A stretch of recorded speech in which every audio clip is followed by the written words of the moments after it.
who has watched my video knows what I think are the best parts of stripping.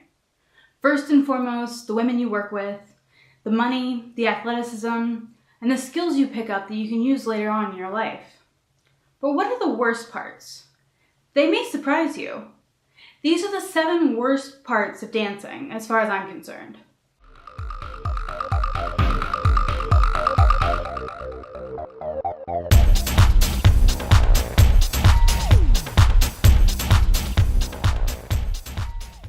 The first one is something that many people, even outside the industry, can relate to: the hours. Some clubs have day shifts, but even then, they're usually not where you make the most money. I've worked at 2 clubs that had day shifts, but I've only worked night shifts myself, usually 6 p.m. to 2 a.m. This is the hardest on parents who have school-age kids. You might think that strippers don't ever see their kids on the days that they work, leaving to go to work before they get home from school, and then being asleep when it's time for them to get up in the morning. But most parents that I know who are strippers do something different. They sleep in shifts. They sleep from the time that they get home till when their kids get up, and then from after their kids leave until it's time to go to work again. This is exhausting. Even for people who don't have kids, keeping a night schedule can be really difficult. It's really hard to fall asleep after a shift of booming music and bright lights, not to mention heavy physical activity. So even if you get off at 2, which is really early in some places, you have to figure in getting something to eat, getting a shower, getting dressed out, and calming down, which might leave you going to bed at 4 or 5. And that's if you don't have a long commute. Some dancers manage better than this. I never could. And I usually hit the gym for 2 or 3 hours after work, so I wound up going to bed around the time the sun came up. So getting to a morning's doctor appointment, the DMV, or a million other things can be really difficult, on top of all the things it takes to get ready for your next shift. I've gone into that a little, but suffice to say that showering, putting on makeup, getting your hair ready, all takes a long time. Cleaning house, prepping meals, it's all really hard to squeeze in. And even on your days off, your body is still on the same schedule, so it can be really hard to get things done before things start closing. Number 2, stripping can be really hard on your body. I've been on a break for quite a while now, and I still have trouble getting up my stairs because my knees are just a mess from dancing for so long. Everyone has heard about the stripper who fell from the ceiling and needed facial reconstruction surgery. Broken toes and fingers are more common than you think, and broken limbs happen too.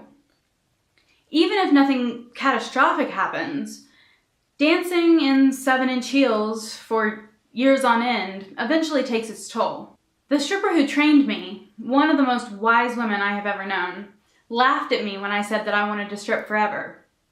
"You'll quit," she said. "Your body will make you quit." Number 3, pole dancing hurts.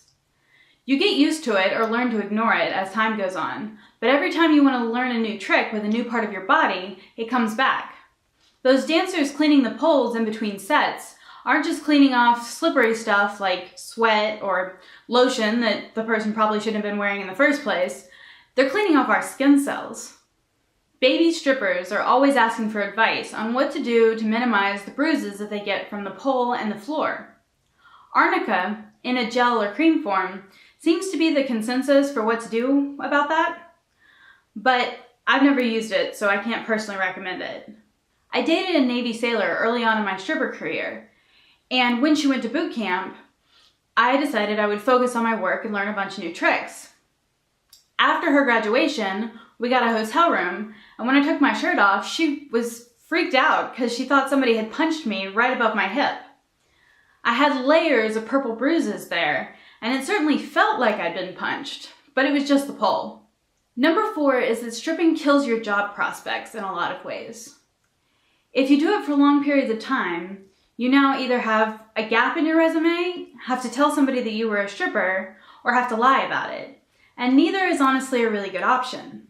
If you want to be a teacher, or really anything to do with kids, your boss is likely to fire you if they find out, even if you've been working there for years. And this isn't necessarily just a private thing that happens. There may be an article in the newspaper about the stripper turned first grade teacher who got fired. There are lots of industries that won't hire former sex workers. Number 5, the single worst thing about stripping is the wannabe rapists and perverts who come into the club knowing that they will be able to get away with things that would get them thrown into jail anywhere else. Strippers see people from all walks of life, the best and the worst. The most common kind of customer we have is the type that tells us that he's not like the other customers. A better stripper than me will agree and hope that his ego pays in cash. I always honestly tell them that they're the 10th customer that night to tell me that. Unfortunately, we often see even the best men at their worst, because they're usually inebriated and they're in an environment where they feel like they can do whatever they want, because the women that they're doing it to aren't ones that they care about. Far beyond this, though, is the customers that I just mentioned, the actual predators who come into the club looking to push boundaries and make us uncomfortable. Many of them plot their attacks, like the guy who tried to strangle me by hiding his hands under my hair and angling us just so that the camera couldn't see what he was doing. Or the one who waited until the dance was over and I was focused on getting dressed and putting money in my wallet to sneak in and grab my crotch. Or the multiplicity of men who wet themselves on purpose and they get really excited when our skin first makes contact with their pants. Is it just me, or is it really weird that that's the one that there are so many of? Anyway, these men are the worst parts of stripping, hands down. Similar to these guys are the ones who try to follow us home at the end of the night. We had one guy who used to park down the street at a car wash and try to follow whatever dancers he could see until he got banned from the club. Another followed me to Waffle House one night, where thankfully I was meeting a whole group of people and a manager drove over and chased him off. If this happens to you, drive directly to your nearest police station, or if that's less safe for you, drive back to your club while you call them on the phone. It doesn't always happen when you're getting off work, and that's the scary part. People can recognize you in the grocery store when your guard's down and try to follow you home then. I had a classmate in college who was also a customer, and I had to worry about him following me almost every day. Number 7. Another really terrible thing about dancing is dealing with family and friends who disagree with it. Dancers get kicked out of their homes, lose friendships, and see the downfall of strong, important relationships because of it. Or, like me, they hide what they do from many of their family and friends and feel isolated because of it. We get to watch our friends and family make Facebook posts and comments that are degrading to strippers and making fun of them, and we're too afraid to say anything. I could probably think of more, but that's plenty. If you can think of more, feel free to leave them in the comments, and if I get enough, I'll make a video that's a commenter edition. On the topic of comments, Stephanie Riley recently left one on a video I did a few years ago about really drunk customers. In the video, I recounted a dancer getting vomited on by a customer during a dance. She said, "Poor girl, how did he not get cut off?"